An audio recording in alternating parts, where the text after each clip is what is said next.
Olá.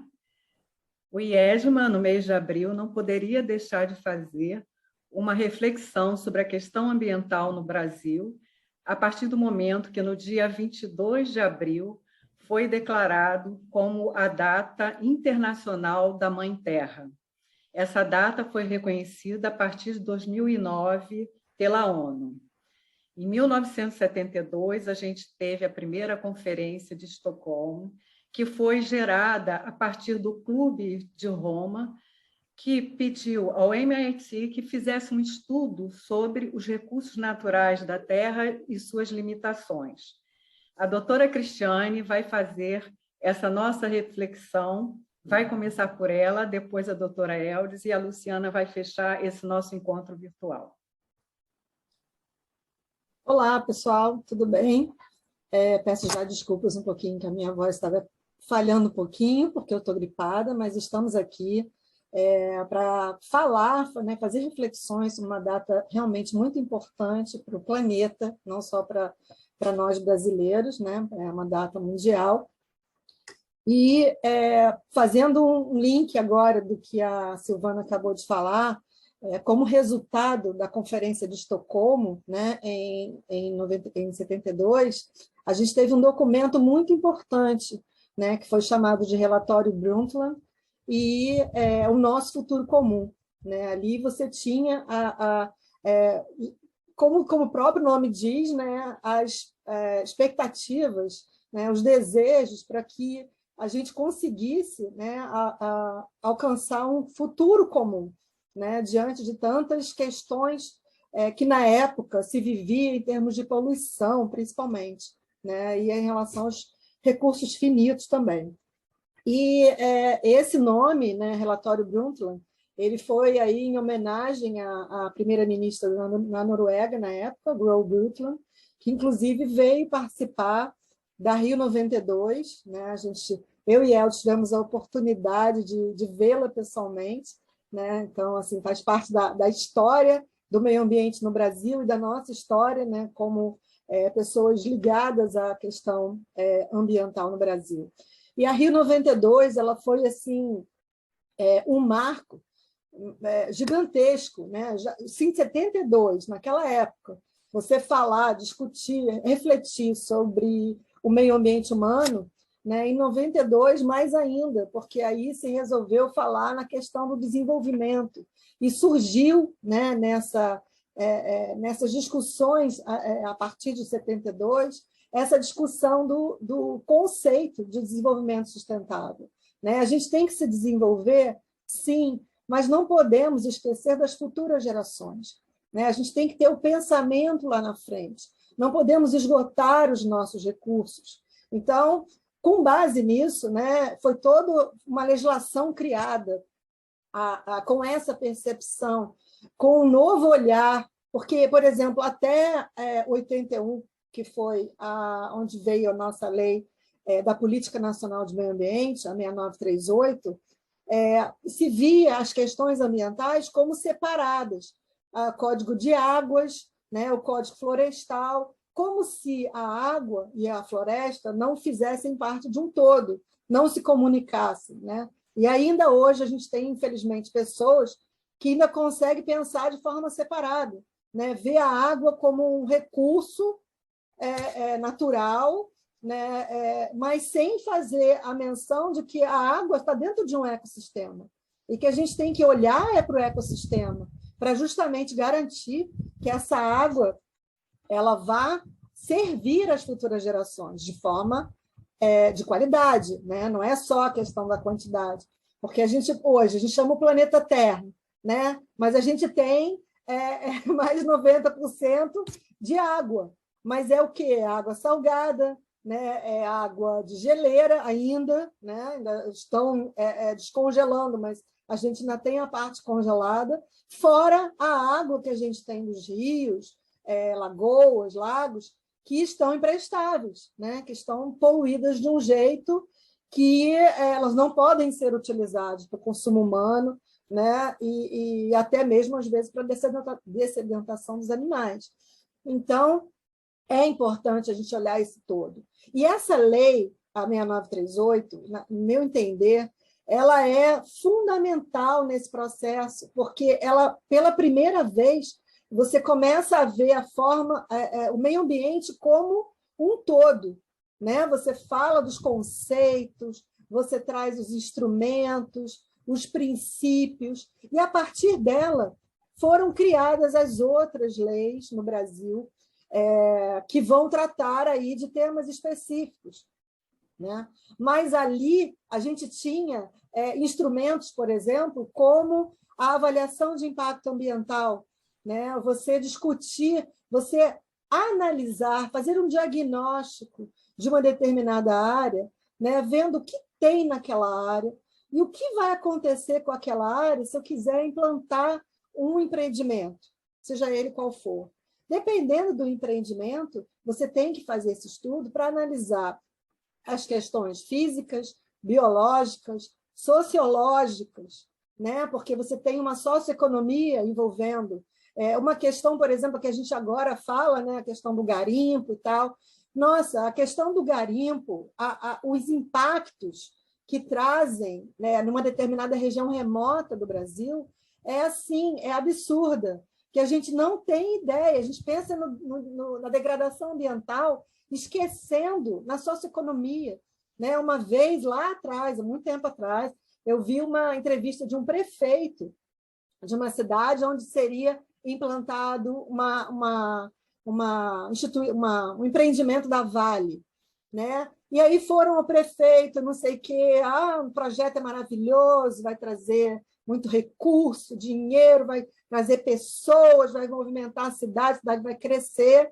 Aí ele falou assim, antes que o senhor continue, eu queria lhe dizer uma coisa, esse crescimento aí todo que o senhor está falando, eu acredito, né, é bom para o senhor e tal. Agora, eu sou pai, minhas filhas são adolescentes, e eu sei o que vai causar a vinda desse monte de gente, homens, né, que não vão ter o que fazer no final de semana, enquanto não estiverem trabalhando, que vão vir para a cidade, que vão beber, né? E eu, como prefeito e pai de família, eu estou preocupado com as minhas filhas, porque isso vai gerar um impacto nas minhas filhas, a vinda dessas pessoas. Então, a gente não tem ideia, né, da repercussão que pode ter um empreendimento desse numa área remota, na Amazônia, né, ou no Centro-Oeste, né, tão devastado pelos grandes empreendimentos, latifúndios. Então, o estudo de impacto ambiental, que é composto, né, faz parte da avaliação de impacto ambiental, ele é fundamental.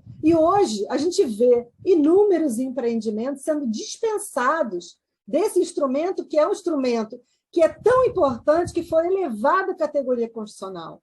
Ele hoje é um direito que está lá previsto no artigo 225 da Constituição, né? Então, essa legislação que a gente tem, que tínhamos muito, né? E aí é a minha reflexão maior aqui hoje com vocês. A gente tinha uma legislação que a gente ia a eventos internacionais, a Elde lembra disso, inclusive na Rio 92, a gente teve um painel sobre direito ambiental, onde a gente teve gente da Alemanha, da França, dos Estados Unidos, Inglaterra, pessoas do mundo inteiro aqui elogiando a nossa legislação. Nós tínhamos uma legislação top de linha, ainda mais para um país em desenvolvimento, né? Pensando realmente na questão ambiental, em termos de preservar para as futuras gerações, né? Então, não é que você não possa utilizar nada, não é manter engessada a Amazônia, não. Existem formas sustentáveis de você explorar, por exemplo, sementes, enfim, vários atrativos que você pode ter, turismo, né, na região, de forma sustentada, porque também não adianta você botar lá 300 pessoas numa área em que a capacidade de carga daquela área é de 50, que você vai causar impacto negativo, né? Porque essa questão da avaliação de impacto ela está relacionada, ela levanta inclusive os positivos, mas principalmente são os negativos, podendo chegar à conclusão de que aquele empreendimento ele não é bom para aquele local escolhido, né? Então, essa é a importância da legislação ambiental. E nós vimos, ao longo dos anos, perdendo a questão de legislação importante, o Código Florestal foi mudado, se pretende mudar a Lei de Recursos Hídricos, em que haverá perdas irreparáveis. Vai ser quase que a gente entrando em 2023, tendo que começar tudo do zero, tendo que resgatar uma legislação que a gente tinha, que realmente poderia nos levar a uma melhora, né, a um pensamento nas futuras gerações. E a gente hoje só perde. Né? Ontem, parece, ou anteontem, no caso, dia 27, 28 de abril de 2022, a gente teve uma decisão do Supremo Tribunal Federal em relação ao pacote verde, né? Anulando diversos decretos do governo Bolsonaro que simplesmente, por exemplo, um exemplo, retirava dos conselhos nacionais, dos fundos nacionais, a participação da sociedade civil. Gente, a gente tem uma Constituição cidadã. Então, os próprios decretos, como resultado da decisão do Supremo, eles eram constitucionais. Você tirar a sociedade civil de participar desse processo, a gente não quer mais do que uma instituição da indústria, do comércio, não. A gente quer sentar junto com eles, né? A gente quer participar, é direito nosso, está na Constituição. Então, essa minha reflexão hoje aqui é para falar sobre isso. Que bom que teve essa decisão agora, né, recente, que eu posso trazer aqui para a gente, né, falar uma comemoração tímida do início do nosso renascer. Né? Eu espero que ano que vem, né, já que esse ano tem eleições, a gente possa voltar, né, a esse reinício em termos de legislação, retomar nossa legislação ambiental tão positiva, né, e voltar aos tempos áureos do meio ambiente, né, de pensar, de levar isso à sociedade de maneira geral. Tá? Eu ia falar pouco, falei muito, a gente acaba falando muito. Então, queria agradecer. Isso é para vocês refletirem, gente, junto com a gente, tá? É muito importante essa reflexão e buscar informações, né, nos órgãos, saber o que está acontecendo, né, e participar, porque é a maior função. Inclusive, foi citado na decisão do Supremo que o artigo 225 fala que a sociedade tem o dever, né, impondo ao poder público e à coletividade, né, o dever de preservar o meio ambiente, né, e proteger o meio ambiente. Está lá no artigo 225. Então, nós temos essa participação. Então, como é que você vai tirar, numa lei, né, de um fundo, de um conselho nacional, ou estadual, ou municipal, que seja, tirar a participação da sociedade civil? Possível, né? Então, vamos lá, vamos resgatar isso aí. Gostaria de passar, então, a palavra para minha querida amiga, né, doutora Eldes Camargo, que vai dar continuidade ao nosso debate. Eldes. Oi, pessoal. Gostaria de saudar a todos e a todas e as minhas companheiras aqui do IEDMA, né? A partir dessa reflexão da Cristiane, né, nós trazemos uma reflexão a respeito da palavra ecologia e de como ela influencia todas as normas jurídicas, né, de forma simples, né? Ecologia vem do grego, oikos, logos, né, estudo da casa. E assim começou mesmo, através de um zoólogo alemão, né, que se chama Ernest Haeckel, no final do século XIX, que ele cunha dá o nome de ecologia, que é o estudo dos seres vivos, né? Bom, a partir daí, então, tem todo o endereçamento científico a respeito de tudo que envolve os organismos vivos. A partir do que nos contou a Silvana, a partir da década de 60, depois das revoluções todas em Paris, vários acontecimentos, então se começa a integrar, né, esses conceitos em normas jurídicas. E assim acontece no Brasil, como a Cristiane falou, o que a gente chama de ecologia política, né? O que quer dizer isso? Ecologia política, e veja bem que a primeira conferência é Meio Ambiente Humano, né? Ela vai, então, tentar intermediar o uso dos recursos e a conservação, a preservação e os desejos da sociedade, né? Mas ainda com uma ideia muito utilitarista, né? E veja bem que isso foi incorporado na Constituição brasileira, tanto no artigo 225, que a Cristiane falou, e o artigo 170, né? Ou seja, no artigo 170 da Constituição, nós temos a consagração da livre iniciativa e do trabalho. Então, nós tivemos o endereçamento capitalista com a visão dos recursos naturais de forma utilitarista, né? Dando um preço, dando um valor. E, nesse meio tempo todo, vários estudos são feitos, eu estou falando de forma muito resumida, nós temos, então, uma terceira onda da ecologia, que é a ecologia profunda, que é pautada pelo Arnés, né? Que ele fala o seguinte, na verdade, os recursos naturais eles têm valor intrínseco, per si, né? E aí você começa, então, quando eu vou fazer um tipo de indenização, uma compensação ambiental, eu vou ver o valor como? Pelo valor per si ou pelo que ele vale pelo ser humano. E, nesse meio tempo, nós temos, então, outro desenvolvimento de várias teorias, entre elas, né, a teoria Gaia, desenvolvida por Lee Margulis e o Lovelock, né, que fala que tudo tem que ser visto de uma forma integrada, né? Ou seja, a Terra é um organismo vivo e ela tem que ser vista assim, tá? E nasce um conceito de biocêntrico, né? Ou seja, o homem não é o principal ser do planeta, não é ele que manda, nós temos que ter uma visão comum. A partir daí, é muito mais profundo o estudo, né? Mas a partir daí eu queria fazer uma reflexão a respeito do conhecimento e que esse conhecimento ele acaba integrando todo o arsenal de legislação dos países, legislações internacionais. Praticamente o conhecimento se dá em termos filosóficos, científicos e empíricos, né? Então, do ponto de vista científico, nós temos essas teorias todas que tem, né? Pós-ciência. Do ponto de vista filosófico, nós temos desde Aristóteles falando de recursos naturais, hoje em dia nós temos vários filósofos falando sobre isso. E do terceiro ponto, que é empírico, né?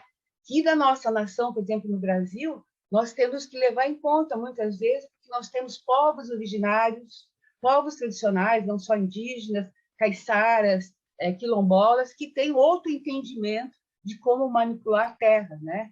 Isso tudo nos leva à questão da própria conceito de democracia, né? Da pluralidade, da diversidade, que a Cristiane falou lá do artigo 225, e que está consolidado como fundamento do artigo 1º da Constituição. A democracia se faz por voto ou por participação direta das pessoas, né? Então, como a gente vai pautar e como a gente vai endereçar a partir do ano que vem, com essa esperança que a Cristiane mostrou, né? Vai ser em cima disso. Eu acho que duas coisas a gente precisa, como cidadã, ter presente. Primeiro, a confiança. A gente precisa confiar. Então, por exemplo, quando eu boto meu lixo ali na rua para o lixeiro levar, eu tenho que ter a confiança que esse lixo vai ser bem direcionado, né? Eu tenho que ter a confiança que eu vou beber uma água sem microplástico. E o segundo ponto é a questão da ética, né? Ou seja, todo mundo fala educação, mas a educação per si, tem gente muito, doutores, pós-doutores, não é uma educação qualquer, é uma educação com ética, né? Com gentileza, com solidariedade, com fraternidade. E aí eu deixo sempre eu penso na questão da pluralidade, de todos participando, da diversidade, de entender, né, esse momento. Aliás, a palavra desenvolvimento, né, talvez não seja adequada, porque o sufixo des quer dizer não. Nós precisamos retomar o envolvimento sustentável, né? E deixo aqui que a lição nós sabemos de cor, né? Só nos resta aprender. Então, esse é meu recado, agradecendo também e louvando e homenageando a nossa terra e a nossa mãe terra. E passo para a Luciana, querida Luciana, que vai...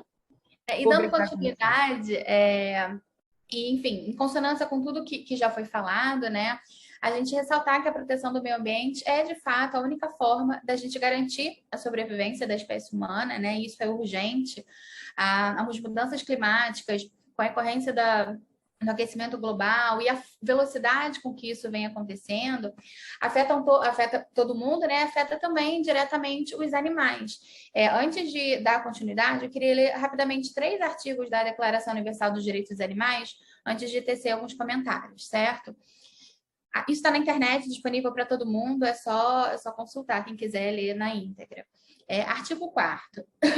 Todo animal pertencente a uma espécie selvagem tem o direito de viver livre no seu próprio ambiente natural, terrestre, aéreo ou aquático, e tem o direito de se reproduzir. 12º. Desculpa. Todo ato que implique a morte de um grande número de animais selvagens é um genocídio, isto é, um crime contra a espécie. A poluição e a destruição do meio ambiente natural conduzem ao genocídio. E, por fim, o 14º, a segunda parte diz: os direitos dos animais devem ser defendidos pela lei como os direitos dos homens. Mas, na verdade, os direitos dos animais, como a gente sabe, na prática, eles não são respeitados, né? E é tempo da gente despertar. É cada vez mais importante a gente cuidar do nosso planeta. Parece clichê quando a gente fala isso, mas, de fato, é evidente que se a gente não cuidar do planeta, a gente não vai estar garantindo o futuro das novas gerações, né? A taxa de mudança ambiental hoje no nosso planeta ela é sem precedentes. Tudo isso é decorrente da ação humana e a natureza vem sofrendo as consequências desse, digamos, desserviço que as pessoas prestam ao meio ambiente, né? A fauna ela tem um papel fundamental, importantíssimo para a manutenção da vida na Terra, e a gente tem hoje animais ameaçados de extinção, seja pela destruição do habitat, tráfico de animais, caça e pesca desenfreadas, enfim, a gente pode citar vários motivos aqui para esse desequilíbrio, né? E lembrando que esse problema não é de hoje, né, gente? Ele só piora. A gente pode tratar esse assunto e a gente, infelizmente, pelo andar da carruagem, a gente sabe que a gente ainda vai ter que debater esse assunto durante muito tempo. E a gente lembrar também que a gente, ao extinguir espécies ou a gente deixá-las em vias de extinção, afeta toda uma cadeia, causa um ciclo vicioso de desequilíbrio ambiental. Então, que afeta, inclusive, a qualidade de vida das populações de uma forma geral. É importante lembrar também que muitos desses efeitos ambientais, das mudanças ambientais, eles são fáceis de perceber, mas outros nem devem passar pela cabeça das pessoas, né, de uma forma geral. Eu vou trazer aqui alguns exemplos para ficar mais fácil de visualizar. Por exemplo, a questão da reprodução dos jacarés, né? As mudanças climáticas, elas podem mudar a proporção dos jacarés, podem nascer mais fêmeas ou mais machos, né? A depender do aquecimento do planeta. Isso não é só com jacarés, a mudança da temperatura ela afeta outros animais também. Então, a gente teria um risco, talvez no futuro, de uma forma natural, né? Falando de forma natural, a gente ter um desequilíbrio e aí a gente ter uma falta de um sexo oposto para impedir a extinção da espécie. As abelhas, por exemplo. As abelhas elas têm uma importância enorme, né, para a biodiversidade, para a manutenção da vida. E a gente sabe que tem um declínio mundial dos polinizadores, não só das abelhas, como outros insetos também. Então, quando você tem todo esse desequilíbrio, por exemplo, nas chuvas, você tem na primavera uma dificuldade das abelhas em levarem os alimentos, né? Para as crias. A gente tem um verão muito quente, já foi dito que no verão muito quente a gente tem menos plantas com flores, e a partir daí já foi associada a ideia de que no verão seguinte a gente tem menos abelhas. No inverno muito quente também já foi verificada uma redução de certas espécies. Então, além, enfim, dos pesticidas, da conversão de florestas em plantações, vários fatores influenciam para esse fato, né? Por fim, a questão dos ursos polares. Os ursos polares, tem um estudo, enfim, também enfim, é público, que diz que até 2100, se a gente continuar dessa forma, até 2100, a gente vai levar a quase extinção dos ursos polares, né? Pela impossibilidade deles de buscarem alimentos, pela inexistência dos blocos, né? Diminuição, na verdade, dos blocos de gelo, como a Cris falou, né? A doutora Cristiane falou dos blocos de gelo. Então, tem estudos também que dizem que foram encontrados compostos químicos no corpo, no tecido adiposo dos animais, compostos que são usados na Europa ou na América do Norte para reduzir enfim, para tecidos e tapetes, e foi encontrado um tecido adiposo de ursos polares, e também compostos parecidos já foram associados, foi feito um estudo na Maília, na Noruega, associados a alta taxa de hermafroditismo nos animais, fizeram uma ilha na Noruega, assim, 1 a cada 50 fêmeas. Então, assim, mudanças comportamentais, mudanças de todas as formas dos animais, elas são muito graves, né? Infelizmente, a adaptação dos animais, ela não acompanha o mesmo ritmo das mudanças ambientais. Então, assim, alguns animais vão se adaptar e, infelizmente, outros não, né? No caso dos ursos polares que eu falei, eles são um grande símbolo da conservação ambiental, junto com os pandas, exatamente pela forma que o homem tem vivido e tem explorado o nosso meio ambiente, né? O nosso planeta. E, por fim, gente, lembrar que esses são só uns exemplos, a gente poderia aqui ficar citando um monte de exemplo. O problema é maior do que parece, a gente está realmente devastando o nosso planeta. Nós somos seres inteligentes, mas acho que a gente não está usando de forma inteligente a nossa capacidade de cuidar do planeta e também de reverter essa situação que é gritante, está aí para todo mundo ver. Eu queria agradecer o papel do IESMA trazendo esses encontros virtuais, os debates e tudo mais. Não é só trazer informação, é trazer, como foi falado aqui, reflexão, né? E eu deixo já mais uma aqui. O que a gente tem feito é um exercício interno. O que a gente tem feito para melhorar, né, essa situação? O que a gente tem submetido também diante disso, né? Agradecer a participação de todas. Lembrar o e-mail do IEDMA, contato.iedma@gmail.com, se alguém quiser mandar sugestões de temas, ideias, sugestões, tá? Nos comentários desse vídeo a gente pode continuar o bate-papo, se alguém quiser mais alguma informação, se quiser levantar algum assunto. E é isso. Se alguém quiser falar mais alguma coisa. Só isso? Então tá, gente. Foi um prazer. Tchau, tchau. Tchau, pessoal. Até a próxima. Até a próxima.